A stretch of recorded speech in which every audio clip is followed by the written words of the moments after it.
إن الحمد لله نحمده ونستعينه ونستغفره ونعوذ بالله من شرور أنفسنا ومن سيئات أعمالنا من يهده الله فلا مضل له ومن يضلله فلا هادي له وأشهد أن لا إله إلا الله وحده لا شريك له وأشهد أن محمدا عبده ورسوله أما بعد فإن خير الحديث كتاب الله وخير الهدي هدي محمد صلى الله عليه وآله وسلم وشر الأمور محدثاتها وكل محدثة بدعة وكل بدعة ضلالة وكل ضلالة في النار. أعوذ بالله السميع العليم من الشيطان الرجيم من همزه ونفخه ونفثه. بسم الله الرحمن الرحيم. رب اشرح لي صدري ويسر لي أمري واحلل عقدة من لساني يفقهوا قولي. ربنا آتنا من لدنك رحمة وهيئ لنا من أمرنا رشدا. أعوذ بالله من الشيطان الرجيم. بسم الله الرحمن الرحيم. إن الله وملائكته يصلون على النبي يا أيها الذين آمنوا صلوا عليه وسلموا تسليما. اللهم صل على محمد وعلى آل محمد كما صليت على إبراهيم وعلى آل إبراهيم إنك حميد مجيد. اللهم بارك على محمد وعلى آل محمد كما باركت على إبراهيم وعلى آل إبراهيم إنك حميد مجيد. الحمدللہ آج 6 اور 7 فروری 2016 کی درمیانی رات اور ہفتے کا دن ہے. انشاءاللہ تعالی ہماری آج کی یہ ایکسکلوسیو نشست جو ہے وہ کوسچن اینڈ آنسر سیشن سے ریلیٹڈ ہے، اور اس حوالے سے یہ ہماری دوسری نشست آج انشاءاللہ منعقد ہوگی، جو ہماری ویب سائٹ اہل سنت پاک .com پر مسئلہ نمبر 110B کے عنوان سے پارٹ نمبر 2 انشاءاللہ اپلوڈ ہوگی.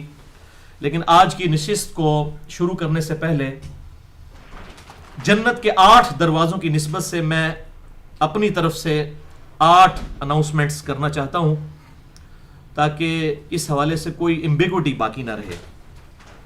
صحیح مسلم میں حدیث ہے انٹرنیشنل نمبرنگ کے مطابق 533 نمبر، کہ جو شخص وضو کرنے کے بعد ایک دفعہ پڑھ لے اشہد ان لا الہ الا اللہ وحدہ لا شریک لہ واشہد ان محمدا عبدہ ورسولہ، تو اللہ تعالیٰ اس کے لیے جنت کے 8 دروازے کھول دیتا ہے. تو جنت کے 8 دروازوں کی نسبت سے 8 اناؤنسمنٹس میں اپنے حوالے سے کر دوں.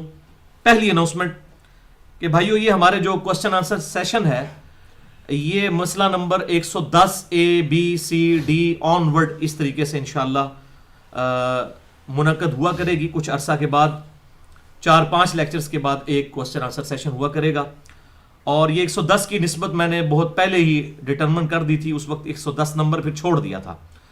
سورہ آل عمران کی آیت نمبر 110 ہے، 110 کی نسبت سے. اعوذ باللہ من الشیطان الرجیم. بسم اللہ الرحمن الرحیم. کنتم خیر امۃ اخرجت للناس تأمرون بالمعروف وتنہون عن المنکر وتؤمنون باللہ. تم بہترین امت ہو جو لوگوں کے نفع کے لیے نکالے گئے ہو. تم لوگوں کو نیکی کا حکم دیتے ہو، ان کو برائی سے روکتے ہو، اور اللہ پر ایمان لاتے ہو جیسا کہ ایمان لانے کا حق ہے. تو یہ سورہ آل عمران کی آیت نمبر 110 کی نسبت سے میں نے دعوت و تبلیغ کے اعتبار سے نیکی کا حکم دینا اور برائی سے روکنا، یہ دونوں چیزیں پیرلل میں ہیں. ان نشستوں کی جو ہیڈنگز ہیں وہ 110 کے نام سے الحمدللہ اسی حوالے سے رکھی تھی، تاکہ لوگوں کو ایک علمی شغف جو ہے وہ پیدا ہو. اور میں اس کو اپنی زبان میں کہتا ہوں کہ سنی اور ٹنی کا فرق پتہ چلے. ایک ہے سن سنا کے سنی بغیر کسی دلیل کے، اس کو میں کہتا ہوں سن سنا کے سنی. ٹنی، ٹن کہتے ہیں جس کی ہوش کوئی نہ رہے، تو یہ ٹنی ہے. اور جو بکش مسلمان ہے کتاب و سنت کے دلائل کے ساتھ، اس کو صحیح کہیں گے یہ اہل سنت کے اہل سنت کے منہج پر ہے. تو یہ سنی اور ٹنی کا فرق لوگوں کو پتہ چلے. اور میں پنجابی میں بھی ایک لفظ بولا کرتا ہوں کہ کھوتا گھوڑا برابر نہیں ہوتا، یعنی گھوڑے اور گدھے کو آپ برابر نہیں کر سکتے. جو بندہ کتاب و سنت کے دلائل کے ساتھ بات کر رہا ہے اس کے مقابلے میں کہ جی فلاں عالم صاحب نے یہ کہہ دیا، بھائی اس عالم سے جا کے پوچھو کہ تیرے پاس کسی بات کی دلیل ہے یا صرف تیرا کہہ دینا ہی کافی ہے. تو گھوڑا اور گدھا کبھی برابر نہیں ہو سکتے. ایک بندہ پورے دلائل کے ساتھ بات کرتا ہے، کتابوں کے ریفرنسز دیتا ہے، دوسری طرف صرف حضرات فرماتے ہیں، بزرگ فرماتے ہیں، فلاں فرماتے ہیں. تو یہ گھوڑا گدھا برابر نہیں ہو سکتے. یہ سارے ٹنی ہیں. اور الحمدللہ ہم سنی ہیں منہج کے پوائنٹ آف ویو سے، نہ کہ فرقے کے طور پر. فرقہ واریت تو اسلام میں حرام ہے. دوسری اناؤنسمنٹ اسی حوالے سے کہ ہماری جب پہلی نشست مسئلہ نمبر 110A ریکارڈ ہوئی تھی تو اس کے حوالے سے مجھے فیڈ بیک ملی تھی کہ یہ جو ہماری نشستیں ہیں ان میں جو سوالات کرنے والے ہیں وہ ڈائریکٹ سوال کر رہے ہوتے ہیں، تو بعض اوقات سوال کی ریکارڈنگ اس میں نہیں آتی. تو اس کا حل اب یہ نکالا گیا ہے کہ چٹ کے اوپر کوسچن لکھ کے دیں، میں اس چٹ کو پڑھوں تاکہ وہ سوال جو ہے وہ ریکارڈنگ کے اندر آ جائے، اس کی آواز بھی ریکارڈ ہو جائے تو لوگوں کو پتہ چل جائے کہ اس حوالے سے کیا سوال ہوا ہے. باقی جو میری ذات سے ریلیٹڈ جو چیزیں ہیں علماء کرائم کی طرف سے، مجرم علماء کی طرف سے جو الزامات لگائے گئے ہیں اس پہ میری علیحدہ سے نشستیں پوری ڈیٹیل 6.5-7 گھنٹے کی مسئلہ نمبر 124A B C اور D ریکارڈ ہو چکی ہیں. تو الگ سے بھی انشاءاللہ تعالی ایک میرا پرسنل انٹرویو بھی مسئلہ نمبر 110 کا ہی کسی ایک ورژن C D یا E F تک کوئی نہ کوئی انشاءاللہ 1-to-1 انٹرویو بھی اس حوالے سے ریکارڈ ہو جائے گا. اناؤنسمنٹ نمبر 3 کہ بھائیوں مجھ سے ای میل پہ بھی سوال کیا جا سکتا ہے. mirza_95@yahoo.com میرا ای میل ایڈریس ہے جس پہ میں روزانہ درجنوں اور بسا اوقات سینکڑوں ای میلز کے جواب فرقہ واریت کی لعنت سے بالاتر ہو کر دیتا ہوں، اور اکثر سوالات کے جوابات میں اپنے لیکچرز کے لنکس ہی بھیج دیتا ہوں، کیونکہ ایک سوال کا جواب دینا ایک پنڈورا باکس کھولنے والی بات ہے. مثلا اگر مجھ سے کوئی پوچھتا ہے کہ جی مسئلہ علم غیب کا اختلاف کیا ہے، تو بھائیوں یہ ایک لائن میں تو جواب نہیں دیا جا سکتا، اس کے اوپر تو اتنی بڑی تفریق ہے. تو میں نے اس کے اوپر کم از کم 3 گھنٹے کا لیکچر 2 نشستوں میں ریکارڈ کروائے ہیں مسئلہ نمبر 6A اور 6B کے عنوان سے. تو اکثر جو اختلافی مسائل ہیں اس پہ میرے لیکچرز ریکارڈ ہو چکے ہیں، 150 سے زیادہ لیکچرز ہیں. الحمدللہ اس وقت آپ گوگل پہ دنیا میں کہیں سے بھی میرے لیکچر کا نمبر لکھیں گوگل میں جا کے، مثلا آپ اگر لکھتے ہیں مسئلہ نمبر 130 تو اس کے سپیلنگ لکھیں 130 مسئلہ MAS اور آگے کوما اور ALAH، یہ سپیلنگ آپ لکھیں. ایون MAS بھی لکھ دیں تو آپ کو انشاءاللہ تعالی مسئلہ نمبر 130 اس پہ مل جائے گا. ایک تو ہماری ویب سائٹ پہ بھی آپ سرچ کا بٹن جو ہے رائٹ کارنر پہ بنا ہوا ہے، گوگل میں بھی جا کے لکھیں تو آپ صرف یہ اتنا یونیک ہے مسئلہ یعنی سوال جو ہے. تو اس پہ الحمدللہ ایک منفرد کام ہے، اور اس حوالے سے میرے علم کی حد تک جو مسلمانوں کے درمیان کنٹراورشل ایشوز ہیں کسی نے بھی اس کے اوپر ابھی تک وہ کام نہیں کیا، جو الحمدللہ ہماری ویب سائٹ کے ذریعے پوری دنیا کے اندر دعوت و تبلیغ کا کام شروع ہو چکا ہے. چوتھی اناؤنسمنٹ کہ بھائیو جو مجھے ای میل کرے تو کم از کم 3 سے 4 دن تک انتظار کرے، کیونکہ میری ای میلز جو ہیں وہ کوئی 2-4 نہیں ہوتی ہیں، سینکڑوں میں ہوتی ہیں، اور میں بڑی ذمہ داری کے ساتھ ای میلز کے جواب دیتا ہوں. اور بعض لوگ جو ہیں وہ اپنا وہم نکالنے کے لیے 3-3 4-4 ای میلز مجھے پھینک دیتے ہیں، اور مجھے اس سے بڑی تکلیف ہوتی ہے. ایک ای میل بھیجیں، انشاءاللہ تعالیٰ پوری ذمہ داری کے ساتھ اس کو پڑھ کے اس کا جواب دیا جائے گا. 3-4 دن انتظار کریں تاکہ آپ کو اس حوالے سے جواب مل جائے. اور یہ الحمدللہ میں اللہ تعالیٰ کا شکر ادا کرتا ہوں، اور بڑے لوگ ای میلز بھی کرتے ہیں کہ جی ہم بڑے بڑے علماء کو کرتے ہیں لیکن کبھی جواب نہیں آئے، لیکن آپ ذمہ داری سے جواب دیتے ہیں. یہ اللہ تعالیٰ کا شکر ہے کہ اللہ تعالیٰ نے ہمیں ای دعوت کے لیے، الیکٹرانک دعوت کے لیے چن لیا ہے. اور آج پوری دنیا کے اندر ایک بندہ کوئی رشیا میں بیٹھا ہے یا امریکہ میں یا یورپ میں، اور ٹیلنٹ پاکستان کے اندر موجود ہے تو وہ اس کو اویل کر سکتا ہے انٹرنیٹ کے ذریعے. یہ بہت بڑا ایک سوشل میڈیا جو ہے ہمارے پاس، سمجھ لیں کہ ایک نالج کے اعتبار سے ایک ایکسپلوژن ہے. دعوت و تبلیغ کے لیے نئی راہیں کھل گئی ہیں الحمدللہ. ہمیں مسلمانوں تک دعوت پہنچانی ہو یا غیر مسلموں تک، یہ بہت زبردست ایک سورس ہے سوشل میڈیا کا، چاہے وہ فیس بک ہو یا یوٹیوب ہو یا کوئی اور ہو الحمدللہ. اس حوالے سے تو پھر اکثر لوگ سوال کرتے ہوئے، جو تو پرانے لوگ ہیں وہ تو مطلب یہ نہیں لکھتے، لیکن نئے لوگ لکھتے ہیں جی فرقوں سے آپ نے بالاتر ہو کے جواب دینا ہے. تو بھائیوں میں الحمدللہ ہمیشہ فرقہ واریت سے بالاتر ہو کر ہی جواب دیتا ہوں. اسی لیے الحمدللہ تمام علماء کرام، علماء کرائم اور علماء کرام سب کی طرف سے گالیاں کھانی پڑتی ہیں. تو یہ آپ بے فکر رہیں، اور میں الحمدللہ بار بار یہ اناؤنسمنٹ کرتا ہوں، میں آج پھر کرتا ہوں کہ الحمدللہ بھائیوں میری روٹی دین کے ساتھ نہیں جڑی ہوئی، اور میں اپنی ذات کی خاطر دین سے 1 روپیہ کمانے کو بھی حرام سمجھتا ہوں. اور یہی وجہ ہے کہ میں نے فرقہ واریت کو 3 طلاقیں دے کر اور 4 تکبیریں پڑھ کر ہمیشہ کے لیے دفنا دیا ہے. جس شخص کی روٹی کے ساتھ اس کا دین وابستہ ہو، دین کے ساتھ روٹی وابستہ ہو، وہ کبھی بھی آپ کو حق بات نہیں بتائے گا، الا ماشاء اللہ کوئی بتا دے وہ الگ بات، ورنہ اسے فوراً فکر پڑ جائے گی مسجد کمیٹی نے مجھے فارغ کر دیا تو میرے بال بچوں کا کیا بنے گا. تو وہ پنجابی میں ایک محاورہ بولا جاتا ہے کہ تھوکی چ پکوڑے نہیں تلے جاندے، پکوڑے جو ہیں وہ آئل میں ہی تلے جائیں گے. جو سسٹم اس قسم کا ہے جو حق بات کرنے نہیں دیتا، اس کے اندر آپ حق بات کی ایکسپیکٹیشن لوگوں سے نہ کریں, یہ بڑا مشکل کام ہے. اور پھر اگر کوئی کرے گا بھی اس کو اپنے فرقے کا نالج ہوتا ہے.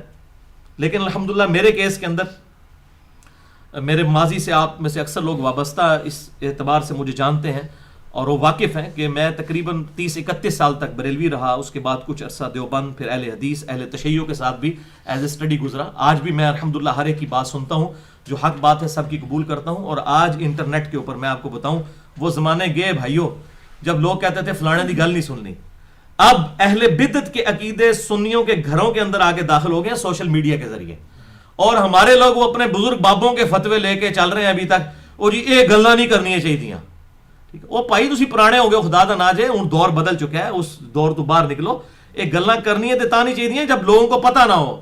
جب اب ایک فیس بک کے اوپر حدیث قرطاس کو شیئر کروا دے سیدنا عمر علیہ السلام کے بارے میں کہ انہوں نے کاغذ قلم نبی صلی اللہ علیہ وسلم کے سامنے آڑے آگے, بخاری اور مسلم کی حدیث ہے, تو آپ یہ کہیں گے یہ باتیں کرنی نہیں چاہیے, تو لوگ کہیں گے یہ بخاری مسلم ہے ہی فراڈ ہے. الحمدللہ میں جو ہوں اہل سنت کے منہج کا مجاہد بن کر سامنے آیا اور 3.25 گھنٹے کا لیکچر ریکارڈ کروایا, وسیع رسول کون ہے اور حدیث قرطاس کا تحقیقی جائزہ. یہ تو میں ایک بات آپ کو بتا رہا ہوں. اس کے علاوہ جو ہے وہ باطل مذاہب کی طرف سے رچرڈ ڈاؤکنز کی طرف سے کتاب لکھی گئی دی گاڈ ڈیلوژن, ہمارے جیلم شہر کے اندر وہ بانٹی پروفیسرز نے, اور مجھے کتنے عرصے سے لوگ کہہ رہے تھے, پھر میں نے پورا لیکچر ریکارڈ کروایا. مسئلہ number 83B, who created God اور جدید شیطانی وسوسوں کا تحقیقی جائزہ. یہ اب بھائیوں یہ معاملہ چھوڑ دیں, اور اب یہ علماء کے ہاتھوں سے گیم نکل چکی ہے, یہ پرانی باتیں ہیں, یہ ان کو کتابوں میں رہنے دیں. اب آپ کو اگر اسلام کا دفاع کرنا ہے, اہل سنت کے منہج کا دفاع کرنا ہے, اہل سنت فرقے کا نہیں. اور یہ اہل سنت سے مراد یہ میں وہ ایران اور سعودی عرب والے سنی شیعہ کی بات نہیں کر رہا. یہ ابھی یہ 15ویں صدی اور 20ویں صدی کے اندر یہ جو ہے نا یہ والے دو فرقے سنی شیعہ جو ایران اور سعودی عرب کے انڈر بنے ہیں نا, ان کی نہیں میں بات کر رہا, میں کتاب و سنت کے منہج کی, اہل سنت کے منہج کی بات کر رہا ہوں. یہ تو سارے پولیٹیکل گیم ہیں, ان کی آپس کی جو ٹسل بازیاں چل رہی ہیں, ہمارا کوئی ان کے ساتھ لینا دینا نہیں ہے. ہم تو کتاب و سنت کے اجماع کو حجت مانتے ہوئے دلائل کی بات کرتے ہیں الحمدللہ. اس حوالے سے 5ویں اناؤنسمنٹ کہ جس سے میرا موبائل نمبر بھائیوں چاہیے ہو تو مجھے ای میل کریں mirza_95@yahoo.com. میں الحمدللہ اپنا موبائل نمبر دے دیتا ہوں, اور پھر ساتھ لکھتا ہوں کہ جس نے بات کرنی ہے پہلے ٹیکسٹ کریں مجھے, تاکہ میں اپنی اویلیبلٹی آپ کو کنفرم کروں. بعض اوقات لوگ کرتے رہتے ہیں, میں نماز کی حالت میں درس دے رہا ہوں, لوگ کہتے ہیں تسی فون ہی نہیں چک دے. اور بھائی پہلے چیک تو کریں نا, آپ بدگمانی کرنے کی بجائے مجھے ٹیکسٹ کریں, میں آپ کو انشاءاللہ جواب دوں گا. لیکن ٹیکسٹ کے اوپر میں سوالات کے جوابات نہیں دیتا کہ جی آپ مجھے اتنی لمبی ٹیکسٹ پھینک دیں کہ جی میں آپ کو حوالے دینا شروع کر دوں. یہ کام میں نہیں کرتا. صرف جس نے بات کرنی ہے فون نمبر کے اوپر بات کرے. باقی رہا واٹس ایپ یا اسکائپ, یہ اس قسم کی بلائیں میں استعمال نہیں کرتا, نہ میں متحمل ہوں کہ اس قسم کی چیزیں میں استعمال کر سکوں. اس لیے میرا جو معاملہ ہے وہ صرف جو ہے وہ ٹیلی فون کال تک ہے. اور جو لوگ فضول بحثیں کرتے ہیں میں ان کے فون پہ جواب بھی نہیں دیتا, کیونکہ پہلے بھی میرے ساتھ 1-2 دفعہ ہو چکا ہے کہ میں نے کسی کو فون پہ کوئی بات سمجھائی, لوگوں نے بیچ میں سے ٹکڑے کاٹ کے ان کے ٹکڑے اپلوڈ کر کے اور وہ اپنا لقمہ اس کے منہ میں ڈالنا شروع کر دیا. اس لیے میں نے جناب تقریباً 1 سال سے میری یہ روٹین ہے کہ فون کے اوپر کوئی ایسی بات جس کو لوگ نیگیٹیولی لے سکتے ہیں میں سوال کا جواب ہی نہیں دیتا. اور میں پھر کہہ دیتا ہوں کہ بھائی میرا فلاں لیکچر سن لیں, میں نے اپنی ریکارڈنگ کروا دی ہے. خصوصاً جو شیعہ سنی کنفلکٹ کے اوپر ہر طرف سے مصیبت کھڑی کی ہوئی ہے لوگوں نے, تو میں ان سوالات کے جوابات ویڈیو میں بڑی ڈیٹیل کے ساتھ خلافت و ملوکیت کے حوالے سے ریکارڈ کروا چکا ہوں. اور یہ بعض لوگ جو ہیں وہ پھر کہتے ہیں جی دیکھو جی علی فلاں فون کال کے اندر بھاگ گیا, فلاں مناظرے میں بھاگ گیا. وہ بھاگ گیا کدھر بھائی میرے, میں نے تو یہ 150 حدیثیں لکھ کے عربی کے اندر اور اردو کے اندر, یا پرنٹنگ بھی آ گئی الحمدللہ 72 احادیث کے ٹائٹل سے 150 حدیثیں عربی کے اندر بھی اور اردو کے اندر بھی. عربی والا بھی ان کا حیضہ میں نے نکال دیا, عربی میں پہلے لکھا ہے, اور انٹرنیشنل پمفلٹ انگلش میں بھی آنے والا ہے انشاءاللہ تعالیٰ. تو یہ تو میں نے یہ سارے معاملات کھول دیے. اب کوئی ہے جڑا تو یہ سارے علماء مل کے ان کا جواب دیں, ٹھیک ہے جی, بجائے یہ کہ ریٹن میں جواب دیں. یہ چیزیں سامنے آ چکی ہیں, بجائے یہ کہ جی وہ فلاں مناظرے شرازے والے معاملے میں ہمیں جو ہے اس معاملے میں معاف رکھیں, کیونکہ اس کا کوئی فائدہ نہیں ہوتا. نہ فون کے اوپر میں کنٹروورشل ایشوز کا جواب دیتا ہوں. 6ٹی اناؤنسمنٹ میری طرف سے اس حوالے سے کہ میری ویڈیوز کے اوپر جو کمنٹس ہوتے ہیں فیس بک کے اوپر یا یوٹیوب کے اوپر, وہ میں ان کو دیکھتا ہی نہیں ہوں. میں صرف اپنی ای میل کا جواب دیتا ہوں mirza_95@yahoo.com. لہٰذا مجھے میری فیس بک کی ویڈیوز کے اوپر یا یوٹیوب کی ویڈیوز کے اوپر سوالات نہ کریں, میں اس کے جوابات نہیں دیتا, نہ وہ اس کے اوپر میری کوئی اس طریقے سے ایکسیس ہوتی ہے. تو بھائی چلا رہے ہوتے ہیں, اتنے سارے اب چلا رہے ہیں, پوری دنیا کے اندر لوگ چلا رہے ہیں, تو میری ذمہ داری نہیں ہے. مجھے سوال جس نے کرنا ہے mirza_95@yahoo.com پہ کریں. اور میرے لیکچرز کے علاوہ جو پوسٹیں لگتی ہیں میں کسی کا کوئی ذمہ دار نہیں ہوں, کسی دوسرے کے لیکچر کا یا کسی کی پوسٹ کا.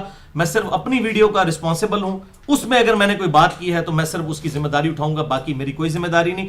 اسی طریقے سے ہماری طرف سے کوئی میرا جو ہے وہ اللہ اور اس کے رسول عز و جل و صلی اللہ علیہ وسلم کی محبت سے چاہنے والا میری طرف سے کسی کو گالی گلوچ کر دے یا میری طرف سے کوئی گندے کمنٹس کر دے کسی کے بارے میں, میری کوئی ذمہ داری نہیں میرے بھائیوں.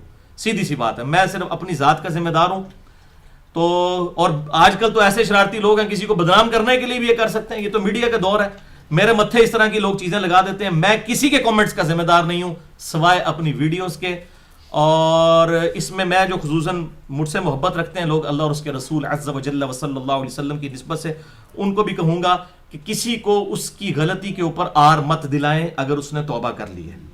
اگلے دن ابھی کسی مولوی صاحب نے جو کچھ عرصہ پہلے تک جو ہے وہ سیدنا علی کو مولا علی کہتے ہوئے وہ اس کو کہتے تھے شرک ہے, تو ان کو پتہ ہی نہیں تھا کہ مولا کے دو معنی ہیں, ایک مشکل کشا کے اور ایک دلی محبوب کے, جو حدیث متواتر ہے جامع ترمذی کے اندر, مسند امام احمد اور باقی کتابوں میں, من کنت مولاہ فہذا علی مولاہ, جس کا جگری یار میں ہوں جس کا جگری یار علی ہے. تو اس کو مولا علی کہنے کو شرک کہتے تھے اور وہ پتہ نہیں شیعہ کے رد کے اندر کیا کیا باتیں کرتے تھے. آج ان مولویوں کو بھی میں سن رہا ہوں کہ وہ بھی مولا علی کا لفظ استعمال کر رہے ہیں. اور اسی طریقے سے کل تک وہ یزید کو رحمت اللہ علیہ کہتے تھے, آج کہتے ہیں ہم یزید سے محبت نہیں کرتے. تو بڑی خوشائن بات ہے. لیکن میرے چاہنے والے چند جو انہوں نے نیچے کمنٹس کیے, ہاں جی اب علی بھائی کے لیکچر سن کے تسی بھی مولا علی کہنا شروع کر دیتا ہے, پہلے تو تسی کہندے سو جناب. اور واقعی وہ مولوی اس حد تک متعصب تھا کہ اس نے ایک دفعہ کہہ دیا کہ وہ کسی کلپ شیعہ کا لگایا نا کہ علی نہ خدا ہے نہ خدا سے جدا ہے نعوذ باللہ من ذالک, تو کہتا ہے پھر دسو علی کیڑی بلاو ہے. اندازہ کرو, یہ اس قسم کی منحوس قسم کی یہ باتیں کرتا تھا. تو اب اللہ نے اس کو ہدایت دے دی ہے الحمدللہ. تو ہمیں تو خوشی کی بات ہے کہ سعودی عرب میں رہتے ہوئے بھی اس کو ہدایت مل گئی, اور اس کو مطلب وہ تنخواہیں اس نے شکر ہے وہ حلال کرنے کے چکر کے اندر یہ معاملہ نہیں کیا ہے. تو میں تو اپریشیٹ کرتا ہوں. تو اس کو اس کی غلطی کے اوپر آر مت دلائیں کہ بھئی علی بھائی کے واقعی یہ حقیقت ہے. بھائی لوگ گھاس نہیں کھاتے, لوگ روٹی کھاتے ہیں. لوگوں کو پتہ ہے کہ کیا ہو رہا ہے کس کی وجہ سے, لوگوں کو پتہ ہے, بتانے کی ضرورت نہیں ہے, کیونکہ بعض کا تعصب پھر کسی میں آ جاتا ہے, ہو سکتا ہے پھر وہ ریورس گیئر لگا لے. تو ہم یہ نہیں چاہتے, ہم اپریشیٹ کرتے ہیں اگر کسی کو پہلے اس کے بزرگ بابوں نے غلط چیزیں بتائی تھی, اب توبہ کی توفیق ملی ہے, تو ہمیں اپریشیٹ کرنا چاہیے کہ ماشاءاللہ آپ نے اچھا کیا, ہم آپ کے ساتھ کھڑے ہیں, بجائے کہ کسی کو آر دلانا شروع کر دیں. اس سے پھر وہ جو ایک نیگیٹو انٹینشن ہے, نیگیٹو سائیکالوجی پیدا ہو جاتی ہے. تو میں اس حوالے سے کسی کو اجازت نہیں دوں گا کہ میرے دفاع میں کسی کو گالی گلوچ کرے. میری کوئی ذمہ داری نہیں, اور نہ میرے اوپر کوئی تھوپے. اور آج میڈیا کے دور کے اندر تو لوگ اپنی طرف سے بنا کے بھی چیزیں جو دوسروں پہ تھوپنا شروع کر دیتے ہیں. 7ویں اناؤنسمنٹ میری طرف سے کہ بھائیو, مجھ سے اگر کسی نے سوال کرنا ہے تو وہ کبھی مجھے کسی کی ویڈیو نہ بھیجے, ویڈیو لنک نہ بھیجے. میرے پاس اتنا ٹائم نہیں ہوتا. زیادہ سے زیادہ آپ کوئی حدیث جے پی جی کی فارم کے اندر بھیج سکتے ہیں, یا آپ کوئی چیز جو ہے وہ پی ڈی ایف کی فارم میں کوئی حدیث مجھ سے پوچھنی ہے وہ ضرور اٹیچ کر کے بھیج دیں. ویڈیوز دیکھنے کا میرے پاس ٹائم نہیں ہوتا. آپ جو سوال جو ہے وہ ریٹن فارم میں رکھیں mirza_95@yahoo.com. تو اس پہ میں انشاءاللہ تعالیٰ جوابات دوں گا. اور اگر کسی نے ملاقات کرنے کے لیے ای میل ڈالی ہے, میں ملاقات بھی کرتا ہوں, لیکن مناظروں کے لیے نہیں. مجھ سے پہلے موضوع آپ نے ڈسکس کرنا ہوگا, کس موضوع پہ ملاقات, کیونکہ لوگ شرارت کے لیے بھی آتے ہیں, اور آپ کو پتہ ہے آج کل کس قسم کی صورتحال ہے.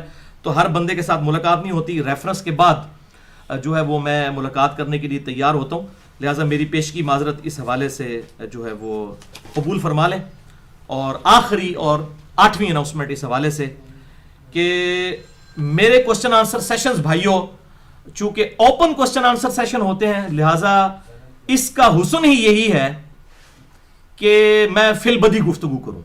اور جب فی البدی گفتگو کروں گا, پری پلان گفتگو نہیں ہوگی, تو میرے پاس حدیثوں کے نمبر بھی نہیں لکھے ہوئے ہوں گے. بعض مجھے زبانی یاد ہوتے ہیں, بعض کا نہیں. لیکن الحمدللہ باقی مولویوں والا صاحب نہیں ہوگا کہ وہ بغیر ریفرنس کے ہی نمبر مطلب حدیث بول دیتے ہیں. میں ضرور اتنا بتا دوں گا کہ یہ بخاری میں ہے, مسلم میں ہے. یہ اتنی الحمدللہ میری یادداشت ہے کہ مجھ سے سینکڑوں سوالات بھی کیے جائیں اس حوالے سے, تو مجھے یہ ضرور پتا ہوتا ہے الحمدللہ اللہ کے فضل سے کہ یہ حدیث کس کتاب کے اندر موجود ہے. تو میں کتاب کا حوالہ دوں گا, اور کسی کا نمبر یاد ہے تو میں دے دوں گا. ادروائز انشاءاللہ پوری ذمہ داری کے ساتھ میں سوالات کے جوابات دیتے ہوئے ریفرنس دوں گا, قرآنی آیات کے بھی اور احادیث کے بھی.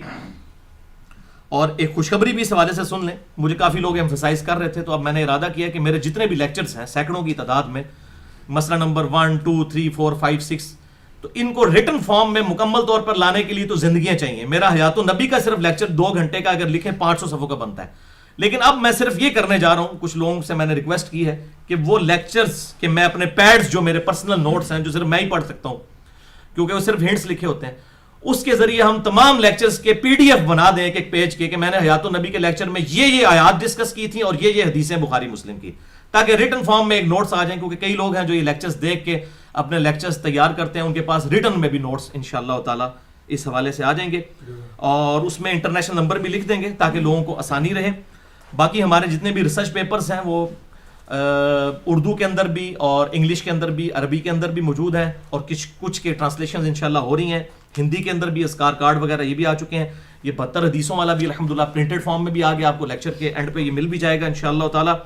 اہل سنت پاک .com پر مفت اویلیبل ہے, سچ پیپرز اور بکس والے پورشن میں ڈاؤن لوڈ کریں, اور میری طرف سے عام اجازت ہے کہ میرے جتنے بھی ریسرچ پیپرز ہیں لوگ اس کو چھاپ سکتے ہیں بغیر کسی تبدیلی کے, اور ویڈیوز بھی, اور اس طریقے سے یوٹیوب پہ بڑے لوگوں نے چینل بنائے ہوئے ہیں, عام اجازت ہے, کسی کو روکا ٹوکا نہیں جا سکتا. باقی ان ویڈیوز کے اوپر اگر کوئی گندی ہیڈنگ بنا دیتا ہے کوئی اس قسم کی, تو میری کوئی ذمہ داری نہیں ہے, میں صرف اپنے الفاظ جو ہیں ان کا ذمہ دار ہوں, اور وہ الحمدللہ میں بڑی سوچ سمجھ کے بولتا ہوں. اگر کہیں پر غلطی ہو کٹنگ کر کے چڑھا دیتا ہوں.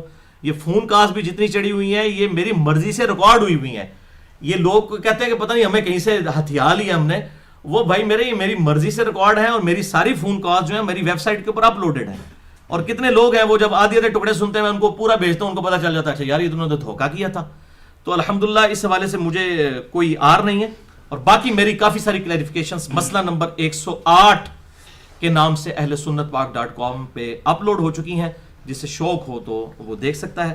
اب انشاءاللہ آج کے کوسچن آنسر سیشن کی طرف ہم آتے ہیں, اور انشاءاللہ یہ میری 8 اناؤنسمنٹس جو ہیں یہ الگ سے بھی ہم فیس بک کے اوپر اور یوٹیوب کے اوپر اپلوڈ کر دیں گے, تاکہ کوئی اس حوالے سے امبیگوٹی, کوئی ابہام باقی نہ رہے.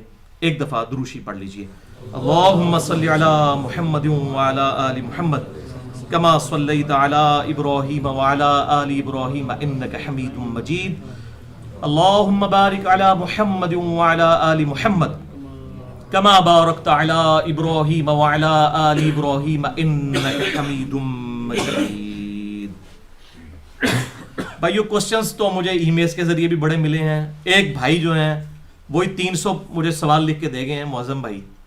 تو اب یہ سوالات کے لیے تو بھائی مجھے پھر ادھر تو سینکڑوں نشستیں کرنی پڑیں گی, لیکن آہستہ آہستہ انشاءاللہ ہم سارے سوالات کو کور کریں گے. اور اکثر کہ میں تو جوابات ویڈیو میں پورے ریکارڈ کروا چکا ہوں الحمدللہ.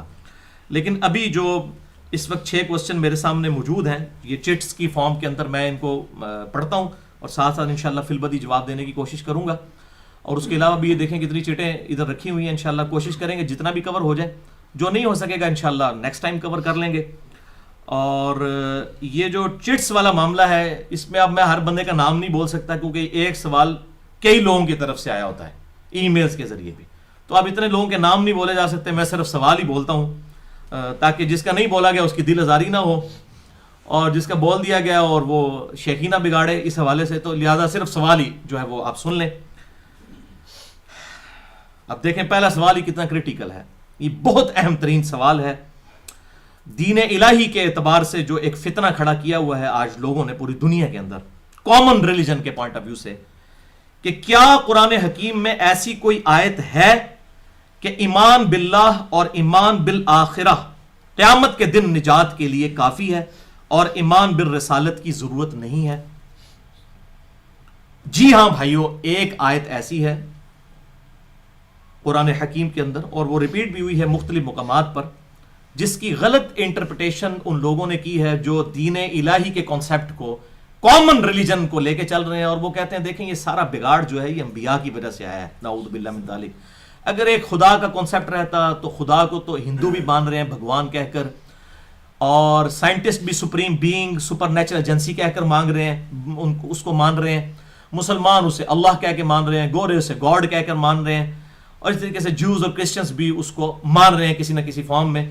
یہ اختلاف جو ہے یہ پروفٹس کی وجہ سے شروع ہوا ہے کہ موسیز کو ماننے والے, موسیٰ علیہ السلام کو ماننے والے یہودی ہو گئے, جیسس کرائسٹ کو ماننے والے, عیسیٰ علیہ السلام کو ماننے والے عیسائی ہو گئے, محمد رسول اللہ صلی اللہ علیہ وسلم کو ماننے والے جو ہیں وہ مسلمان ہو گئے. اور اس طریقے سے وہ کہتے ہیں نعوذ باللہ من ذالک, یہ ان کا ہے کہ ایکسس آف ایول یہ ہے ایمان بالرسالت, نعوذ باللہ من ذالک. اور ظاہر ہے کہ جو بھی باطل فرقے دنیا میں موجود ہیں وہ ہمیشہ پلی جو ہے انہی دلائل کے ساتھ لیتے ہیں جو دلائل دنیا کے اندر جو ہے وہ الہامی کتابوں کے اندر موجود ہوتے ہیں. تو اس حوالے سے بھی ایک آیت قرآن میں ہے جسے آؤٹ آف کانٹیکسٹ یعنی سیاق و سباق سے ہٹا کر لیتے ہیں. وہ آیت قرآن حکیم میں سورۃ البقرہ کی ہے, آیت نمبر 62. اب یہ دیکھیں, یہ ہوتی ہے کرامت. میں نے کوئی نشان نہیں لگایا ہوا تھا, ڈائریکٹ میں نے کھولی ہے تو وہی آیت کھل گئی ہے. اس کو کہتے ہیں کرامت, یہ جائز کرامت جو ہم جس کو کرامت مانتے ہیں. اعوذ باللہ السمیع العلیم من الشیطان الرجیم, بسم اللہ الرحمن الرحیم. ان الذین آمنوا والذین ہادوا, سورۃ البقرہ آیت نمبر 62. بے شک وہ لوگ جو کہ ایمان لائے یعنی مسلمان جو ہیں, والذین ہادوا اور جو کہ یہودی ہیں, والنصارى اور جو کرسچنز ہیں, والصابئین اور جو صابی ہیں. یہ صابی جو ہے حضرت ابراہیم علیہ السلام کے دین کی بگڑی ہوئی شکل تھی جو کہ ایران کے اندر لوگ ان کے فالوور موجود تھے. اس سے مراد آتش پرست نہیں ہے, یہ صابی الگ سے ایک مذہب ہے.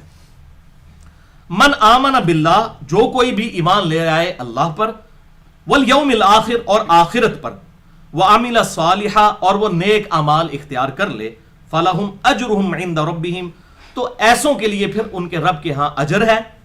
ولا خوف علیہم اور انہیں کوئی بھی خوف نہیں ہوگا, ولا ہم یحزنون اور نہ انہیں کوئی غم ہوگا. اب دیکھیں اس میں تو کلیئر کٹ یہ بات آئی ہے کہ 3 شرائط ہیں آخرت کی کامیابی حاصل کرنے کے لیے. اللہ پر ایمان نمبر 1, نمبر 2 آخرت پر ایمان, اور نمبر 3 نیک اعمال. تو وہ اس آیت سے پری لیتے ہیں اور کہتے ہیں دیکھیں جی اس میں تو ایمان برسالت کی جو ہے وہ ذکر ہی کوئی نہیں موجود ہے, لہٰذا ایمان برسالت ضروری نہیں ہے. اب ہمارے بھولے بھائی کیا کر رہے ہوتے ہیں, وہ صحیح مسلم سے حدیث پیش کر رہے ہوتے ہیں کتاب الایمان سے کہ آپ صلی اللہ علیہ وسلم نے فرمایا جس یہودی اور عیسائی نے میرے بارے میں سن لیا کہ میں اللہ کا پیغمبر ہوں اور وہ مجھ پر ایمان نہ لایا تو وہ دوزخ میں جائے گا. وہ کہتے ہیں دیکھیں جی صحیح مسلم میں لکھا ہوا ہے کہ یہودی عیسائی دوزخ میں جائیں گے اگر رسول اللہ صلی اللہ علیہ وسلم پر ایمان نہ لائے. او میرے بھولے بھائیو, وہ تو حدیثوں کو مانتے ہی نہیں, آپ ان کو حدیث والا کیوں پیش کر رہے ہیں؟ وہ کہتے ہیں یہ حدیثیں تو قرآن کے خلاف ہے, قرآن تو یہ نہیں کہہ رہا, ان کے بقول. تو اب اس کو سمجھ لیں, یہ آیت جو ہے یہ آؤٹ آف کانٹیکسٹ کوٹ کی گئی ہے. یہ بنی اسرائیل کے ساتھ اللہ تعالیٰ کا خطاب ہے تقریباً 9 رکوعوں کے اوپر, جو کہ 5ویں رکوع سے سٹارٹ ہوتا ہے سورۃ البقرہ کے. اور اس کے سٹارٹ میں ہی یہ بات آ گئی ہے کہ اے یہودیو, پرٹیکولرلی اہل کتاب, کہ ایمان لے آؤ اس کتاب کے اوپر جو ہم نے اپنے بندے خاص محمد رسول اللہ صلی اللہ علیہ وسلم پر نازل کی. اور سب سے پہلے تم تو کفر نہ کرو اس کتاب کا, یعنی تمہیں تو پتہ ہے کہ تورات اور انجیل کے اندر اس کی پریڈکشنز پروفیسیز موجود ہیں. تو ایمان بالرسالت کا ذکر تو اس پوری گفتگو کے سٹارٹ میں ہو چکا ہے کہ رسول اللہ صلی اللہ علیہ وسلم پر ایمان لاؤ, اس کتاب کے اوپر ایمان لاؤ. اب یہاں پر جو ہے یہ کانٹیکسٹ کے ساتھ ایمان بالرسالت کا پہلے ذکر ہو چکا اور یہ ذکر آگے آیا ہے. ایک تو یہ جواب. دوسرا یہ ہے کہ یہ جتنے بھی نبیوں کے ماننے والے لوگ ہیں اپنے اپنے ادوار کے اندر تو سب مسلمان تھے.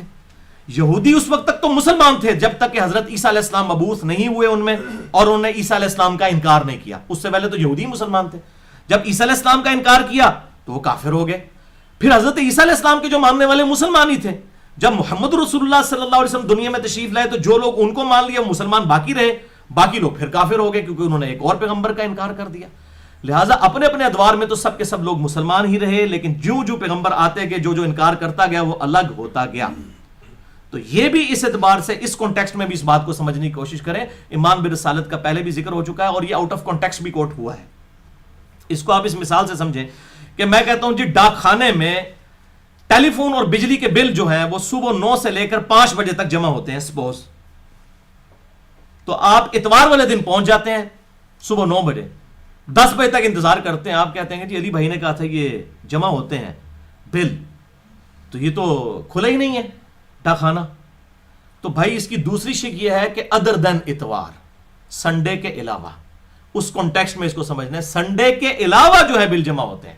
یہ دوسری شک ہوگی. آپ اس شک کو چھوڑ کے صرف کہیں گے 9 سے لے کے 5 تک جمع ہوتے ہیں, دوسری شرط کو کنسیڈر ہی نہ کریں تو آؤٹ آف کانٹیکسٹ ہے. اسی طریقے سے ایمان بالرسالت کا ذکر پہلے گزر چکا, وہ اسی طرح جیسے کہ سنڈے والے دن چھٹی ہوگی, اور یہاں پر ایک جنرل چیز آئی کہ ایمان باللہ اور ایمان اللہ پر کیا ہے, اس لانے کا حق یہ ہے کہ آپ اس کے تمام پیغمبروں کو مانیں.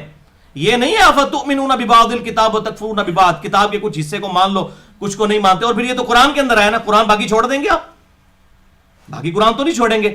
قرآن نے آپ کو یہ بتایا نا کہ جو اللہ پر یوم آخرت پر ایمان لے اور نیک اعمال کرے اس کے لیے بخشش ہے، تو قرآن ہی نے تو باقی کہا ہے کہ جو ہے وہ ایمان بالرسالت بھی لانا ضروری ہے۔ اس حوالے سے آپ دیکھیں سورہ آل عمران میں جو آیت ہے بڑی مشہور، سورہ آل عمران آیت نمبر 31، اعوذ باللہ من الشیطان الرجیم قل ان کنتم تحبون اللہ فاتبعونی یحببکم اللہ۔ اے محبوب صلی اللہ علیہ وسلم ان سے فرماؤ کہ اگر تم اللہ سے محبت کا دعویٰ رکھتے ہو تو پھر میری اتباع کرو، محمد رسول اللہ صلی اللہ علیہ وسلم کی، پھر اللہ تم سے محبت کرے گا اور تمہارے گناہوں کو بھی معاف فرما دے گا۔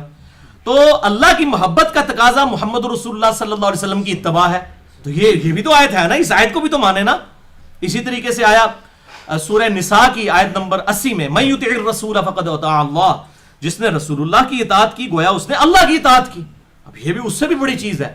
اور اب اس حوالے سے بڑی سخت ایک اور آیت مبارکہ بھی موجود ہے، سورہ النساء کی آیت نمبر 51 اور 52، یہ چھٹے پارے کے اندر پہلے صفحے کے اوپر یہ آیت مبارکہ موجود ہے، جو مسئلہ نمبر 35 جو منکرین حدیث کے فتنے کا تحقیقی جائزہ، اس کے اندر میں نے اس آیت کو الحمدللہ کوٹ کر دیا تھا، پارہ نمبر 6 کے پہلے صفحے پر سورہ نساء کی آیت نمبر 51 اور 52۔ اعوذ باللہ من الشیطان الرجیم 150، 151 اور 152، یہ آپ کو کلیئر کر دے گا کہ ایمان بالرسالت کا انکار کرنے والا گویا اللہ کا انکار کرنا ہے۔ لہٰذا وہاں جو سورۃ البقرہ میں آیا نا کہ اللہ پر ایمان لاؤ، اس میں امپلائڈ ہے کہ اللہ پر ایمان لاؤ، اس کے فرشتوں پر ایمان لاؤ، اس کے پیغمبروں پر ایمان لاؤ، اس کی کتابوں پر ایمان لاؤ۔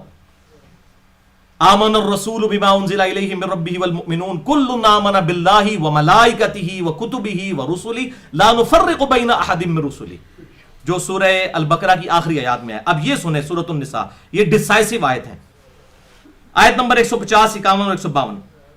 ان الذین یکفرون باللہ، بے شک وہ لوگ جو کفر کرتے ہیں اللہ کے ساتھ، ورسلہ اور اس کے رسولوں کے ساتھ۔ اب دیکھنا رسول کا ذکر بھی آیا، اللہ کے ساتھ کفر کرتے ہیں، اس کے رسولوں کے ساتھ۔ وَيُرِيدُونَ أَن يُفَرِّقُوا بَيْنَ اللَّهِ وَرُسُولِهِ، اور وہ چاہتے ہیں کہ اللہ اور اس کے رسولوں کے درمیان فرق ڈال دیں، کہ اللہ کو مانیں گے رسولوں کو نہیں مانیں گے۔ ایک ہے رسولوں کے درمیان فرق، وہ وہاں پر آیا سورہ آل عمران کے اندر اور سورۃ البقرہ میں، لا نفرق بین احد من رسلی۔ ایک ہے تفریق کرنا اللہ اور اس کے رسول کے اندر، یہ ہے کیونکہ اللہ اور اس کا رسول ایک آرگینک ہول ہے، ان کی دعوت تو ایک ہے۔ من یطع الرسول فقد اطاع اللہ، اللہ اور رسول ان معنوں میں تو ایک ہے کہ دونوں کی دعوت ایک ہے، ویسے وہ خالق اور مخلوق کا فرق تو اپنی جگہ ہے، لیکن اللہ اور اس کے رسول میں فرق نہیں کر سکتے، اس کی دعوت ایک ہے۔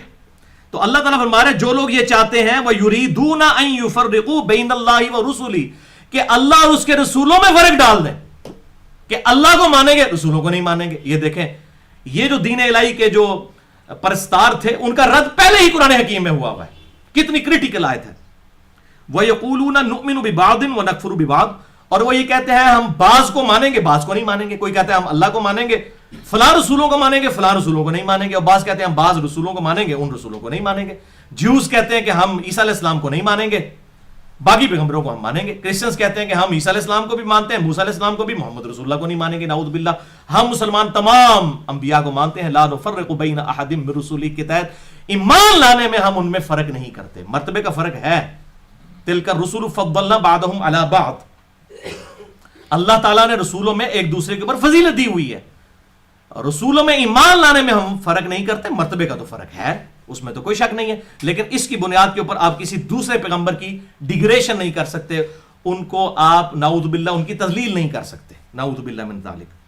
وَيُرِيدُونَ أَن يَتَّخِذُوا بَيْنَ ذَلِكَ سَبِيلًا، اور یہ ان کی خواہش ہے کہ ہم کو درمیان کا راستہ نکال لیں، کہ اچھا اللہ کو مانا، اس پیغمبر کو مانیں گے، اس پیغمبر کو نہیں مانیں گے، یہ درمیان کا ایک راستہ وہ نکالنا چاہ رہے ہیں۔ اللہ تعالیٰ ہمارا جو درمیان کا راستہ نکالے گا نا، کہ فلاں کو مانیں گے مرضی کے پیغمبر کو، فلاں کو نہیں مانیں گے، کتنا گاڑا فتویٰ اللہ تعالیٰ کی طرف سے ہے۔ اولئک ھم الکافرون حقا، یہ لوگ کٹر کافر ہیں جو یہ فرق کرتے ہیں اور اللہ اور اس کے رسول کے اندر۔ ایک ہے رسولوں میں فرق کرنا، یہاں کہا گیا اللہ اور رسول میں جس نے فرق کر دیا وہ کٹر کافر ہے۔ تو یہ آیت بھی تو ہے نا قرآن کے اندر، سورۃ البقرہ کی اگر 62 نمبر آیت ہے تو سورۃ النساء کی یہ بھی تو آیت ہے نا، یہ لوگ کٹر کافر ہیں۔ وَأَعْتَدْنَا لِلْكَافِرِينَ عَذَابًا مُهِينًا، اور ایسے کافروں کے لیے تو اللہ نے دردناک، بلکہ اس کا صحیح ترجمہ ہوگا ذلیل و خوار کر دینے والا عذاب، مہین عذاب ایسا جو ذلیل و خوار کر دے گا، ان کٹر کافروں کے لیے تیار کر رکھا ہے جو اللہ اور اس کے رسول کے اندر فرق کر دیتے ہیں. اور میں نے اسی سے یہ رزلٹ نکالا ہے کہ جو کتاب اللہ اور سنت میں بھی فرق کر دیتا ہے نا, کہ کتاب اللہ کو مانیں گے سنت کو نہیں مانیں گے, وہ بھی کسی نہ کسی فارم میں اسی کیٹیگری میں فال ہوتا ہے. اسی لیے منکرین حدیث کے کانٹیکسٹ میں جو میں نے لیکچر دیا تھا مسئلہ نمبر 35, وہ انہی آیات کے کانٹیکسٹ میں دیا تھا سورۃ النساء میں. الحمدللہ. تو اللہ تعالیٰ بات ہے یہ لوگ کٹر کافر ہیں. والذین آمنوا باللہ, اور جو لوگ اللہ پر ایمان لاتے ہیں, وہ رسولی, اور اس کے تمام رسولوں پر, ولم یفرقوا بین احد منہم, اور کسی میں فرق نہیں کرتے, نہ اللہ اور اس کے رسول میں فرق کرتے ہیں اور نہ رسولوں کے اپنے درمیان فرق کرتے ہیں. یہ دو تفریقیں ہیں, ایک اللہ اور اس کے رسول کے درمیان تفریق اور ایک رسولوں کے درمیان تفریق. تو جو لوگ اس طریقے سے ایمان لاتے ہیں, اولئک سوف یؤتیہم اجورہم, ایسے لوگ ہیں جن کو عنقریب ان کا اجر دیا جائے گا. وکان اللہ غفور الرحیم, اور اللہ تعالیٰ بخشنے والا مہربان ہے ایسے لوگوں کے لیے. یہ بہت بڑا فتنہ تھا آج کے دور کے اندر, اور اکثر مجھے ای میلز آتی تھی. اللہ تعالیٰ کا شکر ہے کہ یہ ہمارے کوسچن آنسر سیشن کی برکت سے آج یہ ایشو بھی ریزالو ہو گیا. سورۃ البقرہ کی آیت نمبر 62 کو آؤٹ آف کنٹیکسٹ جو کوٹ کرتے تھے, قرآن حکیم کی کو پورا ٹوٹیلٹی میں لینا ہے. یہ نہیں ہے کہ چند حصے لے لیے چند نہیں لیے. اور میں آپ کو یہ پہلے بھی کئی بار بات کہہ چکا ہوں کہ قرآن حکیم اس وقت تک ایک کامل کتاب ہے جب تک یہ مکمل ہے. قرآن کا ایک صفحہ بھی اگر آپ پھاڑ دیں تو یہ کامل ہدایت کے لیے کافی نہیں رہے گی. کیوں؟ قصہ آدم اور ابلیس قرآن حکیم میں 7 دفعہ بیان ہوا ہے, اور 6 جگہ یہی آتا ہے اللہ تعالیٰ نے حکم دیا فرشتوں کو کہ سجدہ کرو, تمام فرشتوں نے سجدہ کیا سوائے ابلیس کے. اس سے تو کلیئر کٹ یہی پتا چلتا ہے کہ ابلیس بھی فرشتہ تھا. اور دوسری طرف قرآن حکیم میں جگہ جگہ یہ بات آتی ہے کہ فرشتے اللہ کی نافرمانی نہیں کرتے, وہ تو اس کے حکم کے پابند ہیں. انسان پریشان ہو جاتا ہے.